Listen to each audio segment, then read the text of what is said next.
Everybody, welcome back to my YouTube channel. My name is Marie and this is Kingdom Life Daily. I hope you're having a happy beginning to your 2023 and I'm so glad you're taking this time to watch this video, and I hope you watch till the end, okay? All right. So today we are talking about the power of your testimony and the power of your story. So the Lord asked me to go back to school and I started freaking out. I love school, I love learning, but it's a PhD program and I was kind of nervous about it, not feeling like I was up to the task. And so I talked to my husband about it and he stopped and started talking to me about myself in a good way.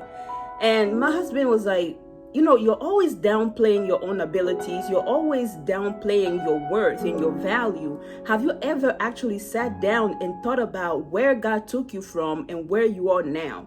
And he started going down like memory lane, taking me to my own, through my own story, because I've known him my whole life. My husband and I met in not Bible school. What is it called?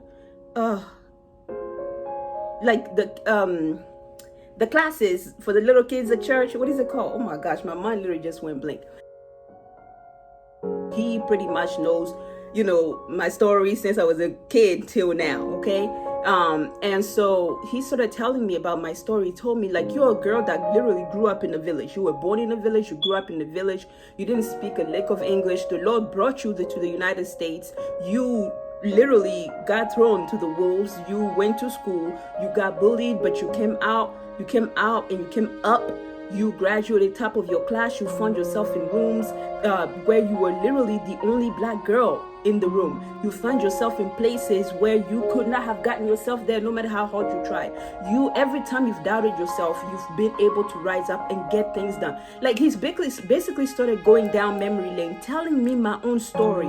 And when he finished, I was like, wow, this is such a powerful story. But the funny thing is, it's my own story. And I hadn't stopped to actually think about everything that God has taken me through over the years. And this may be the case for you, right? Some of us never actually sit down to think about where God has taken us from and what he has brought us through. And so today I want to help you to not only do that, but I want to help you understand why it's so important and why the enemy has tried so hard to not only keep you ignorant to the value of your own story, but also to keep your mouth shut so that you don't tell others about it, okay?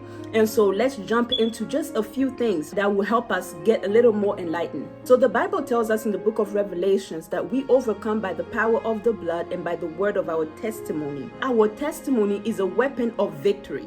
So we can understand why the enemy will want us to keep our mouth shut. When I was preparing for this video, the Lord was telling me that basically the enemy is trying to keep our mouth shut so that we are not able to testify about his glory. Because when we open our mouths and we begin to share what he has taken us through, we begin to share how far we've come, we are glorifying God. We are showing the world that our God is everything that he says he is. He says he's good, he says he's faithful, he says he's kind, he says he's a provider, he says he's a healer. How would the world see all of that if they don't know that God has healed you?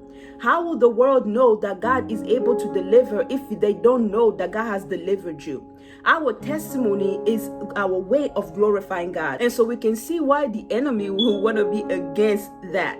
Okay? And so that's the first thing that I want you to understand, is that your story is so powerful that it is one of God's greatest ways of glorifying himself. It's the greatest way to glorify God. Is your story, is your testimony. Not only that, it's also how other people can see through the lies of the enemy, because somebody else can be going through a similar situation that you have gone through, and the enemy is lying to them. The enemy is telling them God is not going to get you through. God is not going to heal you.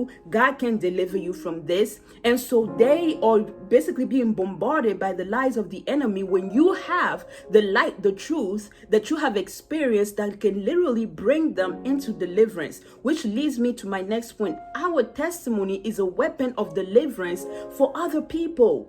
Okay, some people are going through things and they think that they're the only ones who have ever gone through this thing. They think that, you know, they're not going to survive their situation. They think that this is going to be the end of them. But hearing your story, hearing what you've gone through, which is the same situation that they're stuck in right now, is going to give them that courage. It's going to deliver them from the lies of the devil that's telling them, take your life. Cut your life short because there's no hope. There's no light at the end of the tunnel.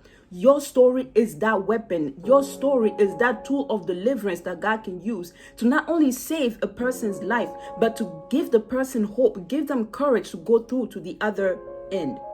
Okay? Another thing that your story does is actually bring courage to yourself.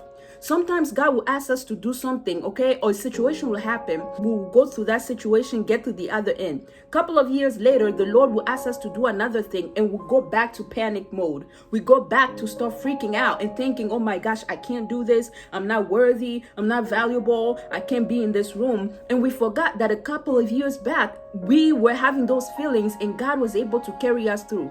So knowing your own story helps you to actually draw strength and courage from your story in the future. Does that make sense? So if today, for example, God told me I used the school thing. God says, go back to school. When I was going back to school for my master's, I thought I couldn't do it. I thought it was going to be too hard. I'm like, God, I don't know. Like this school that I'm going to is literally all white people. Lord, I'm literally the only black female in my class. Like, I don't know if I'll be able to do this work. There's a whole lot of math stuff. I don't like math. Like, I was freaking out. I finished my master's and I actually enjoyed it. And so now that I have to go back, if I don't sit down to remember that story, I'm going to start freaking out. Oh my gosh. Well, I was freaking out, but I'm going to freak out, I can't do it. I can't do it. But if I sit down and remember my story, I'll draw strength from that. Like last time I thought I couldn't do it, God got me through. So this time God is going to get me through. The thing about our story is, we don't see the value in our story because we think that it's common. And it's true. Everything that we go through is common. It's regular life. But just because it's regular life, just because, it's everyday things does not mean that there is no value in it. And this is what the Lord made me understand that kind of changed my whole perspective on telling my story. When you look at the Bible, all of the stories of the Bible that we read, that we get encouragement from, that we get so much power from, when these people were going through those things, they didn't see it as this big, testimony that's going to change the world, that's going to encourage people for thousands and thousands of years. They didn't think about that. When Abraham was going through his whole situation, getting tested with God, when David was going through his situation, when Moses was going through his situation, Ruth, Esther, when all of these people were going through their stories, they didn't see it as this big life-changing thing that's going to change generations. For them, it was their regular life. It was their common life. There's nothing extraordinary about it. But look at today. We still go back to their stories. All they did was literally just walk with God. And the things that were common, the things that were, just everyday regular things, just the circumstances of their lives is literally still bringing deliverance today. Is literally still saving lives today. So your story may not be extravagant, may not be this big thing that, requires, a book or whatever, but it's still powerful enough because you are walking with God. Today we have people talking about getting their Boaz. Ain't nobody today named Boaz. But when Ruth was going through her story, like the girl didn't do anything extraordinary. Okay? Her husband died. She decided to follow her mother-in-law back to her mother-in-law's town and ended up marrying some dude over there. And literally, that's her story. Yet, today, we read the story of Ruth and we're just crazy. I'm going to go get my Boaz. I'm going to go get my Boaz. You don't know no Boaz. You're drawing strength. You're drawing encouragement from the story of Ruth. Esther. People love the story of Esther. Again, it was a girl caught up in a situation. She ended up on a pageant. She ended up winning the pageant, getting married to a king, and that was it. She was, well, that's not it. I'm not trying to downplay the Bible. I'm just trying to say the stories of the Bible or people's lives or people's testimonies. Just like you're going through life right now with God, you have stories of God's goodness that you can share to encourage somebody else, to bring deliverance to somebody else, to bring glory to God's name, to glorify God, to let the world know that God is everything that He says He is. Okay? Here's another thing about our story that we don't realize. It is the only way for us to be a witness about Christ. A witness is somebody that has experienced something firsthand. A witness is not somebody that heard somebody say something else about somebody. That's hearsay. A witness, I saw it, I experienced it, I was there. Okay? And so if you have experienced God in healing, if you have experienced God in provision, if you have experienced God in deliverance, if you have experienced God in whatever it is, share that story, because that's how you witness. Jesus called us to be witnesses, to be his representatives in the earth. And the way the world is going to see that Jesus is real, the way the world is going to see that Jesus is really a savior, that he really loves his people, is for you to open your mouth and tell your story about where you were, even the part of your story that you're ashamed of. Even me, I'm talking to you guys, I have parts of my story that literally only my husband knows, because I'm ashamed of it. But I'm pretty sure if one day, by God's grace, I open my mouth to share that part of my story, some people are going to watch and be like, oh my gosh, I really thought I was the only person that went through this. Oh my gosh, I didn't realize that somebody can go through that and still be used by God like you are being used by God. This video that I'm making, it's not because, I love the camera and I love to make videos. When God asked me to do this, I was like, God, no. You remember? Because I remember the first time I heard myself on video, y'all, I cried because I hated my voice. I hated my accent.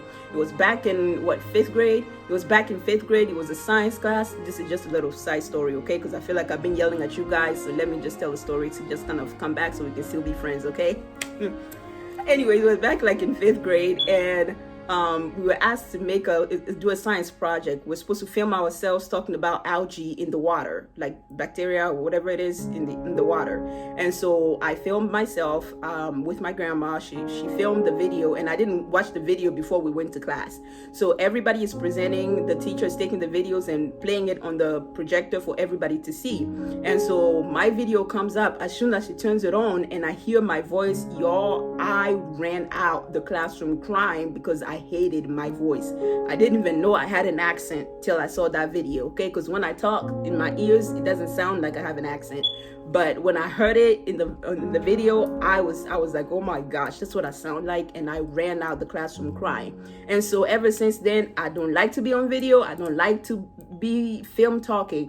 And then God is like, you know what? I want you to start like making videos talking about the stuff I'm teaching you. And I'm like, huh? You were there for that ordeal, Lord. Like we had a pact. Just let me be a writer. Like I can write blogs and stuff like that. But no, here I am talking on camera, having fun, enjoying it. Doesn't mean that it's natural to me, but that little story can encourage somebody, okay? That weakness can encourage somebody. Just the other day, I was reading about the story of Moses. God tells him, hey, I want you to go and deliver my people. Moses is like, hey, God, I have a stuttering problem. I can't really talk really well. I don't want to do this, okay? And God is like, nah, you good. I send your brother to help you. Go ahead, okay? And I read that and I was like, oh, okay, so I'm not the only one that has weaknesses when, or like insecurities when God tells me to do something. I drew courage from that story about Moses. Moses died thousands of years ago. Yet today, his story being written down, his story being told is encouraging me. My point is, our story allows us to be a witness about God. Our story allows us to glorify God. Our story brings courage to other people. Our story brings deliverance to other people. Our story brings hope to other people. And our story helps us during difficult times. Okay? And so the enemy is going to try to make you feel ashamed about your story, making you think people are going to judge you. They probably will, but we'll come back to that. Making you think that people are going to judge you, making you think that you're the only person in the world that goes through this, so that if you say this, you're just, people are going to cut you off. Like everything that he can do to keep your mouth shut is what he's going to do. But that's his job. That's what he does. He's a liar. Okay. But again, other people don't know that. When you share your story, you can let them know how scared you were to even share it, and somebody else will relate. Okay. So you can be scared and still share your story. My point is, he's going to do everything that he can to keep us quiet and to keep us shut down. But our stories have power. We overcome by the power of our testimony and the blood of the Lamb. It's actually the other way. The blood of the Lamb and the power of a testimony. Okay? And so, what is your story? What is your story? What have you been through? Where did God take you from? What is that thing that you thought you were not going to make it through, but you did? There is somebody that's getting ready to take their lives right now, and they're just waiting for somebody to speak, to let them know, hey, that thing that you're going through that looks so dark right now, I've been there and God got me out. So when God tells you that he's able to get you out, just be patient and wait on him and believe him, because it's true. This is my story. When God tells you that, hey, be patient, I have that man for you, he means it, because I was like about 35, 40, and I thought I couldn't get married, and God brought me my husband, and now we have 2 children, and we're doing this, and here I am. Somebody needs that story. So what is your story? What is your story, sis? What is your story, bruh? What is your story? Share it. You don't need a huge platform to share it, okay? You have a Facebook, share on Facebook. You're watching this video right now. In fact, share your story with me. Encourage me in the comments with your story. There is power in your testimony. There is power in your story. So don't be afraid to share it. Don't let the enemy shut your mouth. Don't let the enemy shut you down. Share your story. I hope that this video was a blessing, and I hope that you guys got something out of this, and I hope that you will share. I hope that you will encourage somebody else to share their story, their testimony, so that they can also be a blessing to the world. Okay? God bless you. And remember that your story is literally the continuation of all the testimonies that you've read about in the Bible. God is still working. The same God that worked in the life of Moses, the same God that worked in the life of David, the same God that worked in the life of Abraham, the same God that worked with Ruth and Esther is the same God that's working with you. And in the same way that their stories were powerful, your story is also powerful. Not because of you, but because of the God that is in you. God bless you. I love you guys, and I'll see you next time.